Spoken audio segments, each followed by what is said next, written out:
আমরা এক হয়েছি একটা সুন্দর বাংলাদেশ বিনির্মাণের জন্য, যেখানে ক্ষুধা থাকবে না, দারিদ্র থাকবে না, অন্যায় অবিচার জুলুম নির্যাতন নিষ্পেষণ থাকবে না, একটা সুখী সমৃদ্ধশালী একটা নতুন বাংলাদেশ আমরা করব।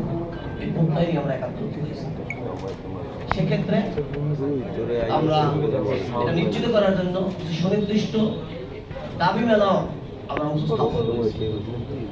সেই দাবি আদায়ের জন্য, সেই দাবির পক্ষে দেশের জনসাধারণকে একাত্রিত করার জন্য, জনমত গঠনের জন্য আমাদের এই ৮ দলের কেন্দ্রীয় লিয়াজত কমিটি তারা ঢাকাতে একটা প্রোগ্রাম হয়েছে। এরপরে ৭ বিভাগীয় শহরে ৭টি বিভাগীয় সমাবেশে তারা কর্মসূচি ঘোষণা করেছে। সেই কর্মসূচির ধারাবাহিকতায় গতকালকে রাজশাহী বিভাগীয় সমাবেশ হয়েছে। এরপরে খুলনাতে, আগামীকালকে, আজকে খুলনা, আগামীকালকে আমাদের বরিশালে হচ্ছে।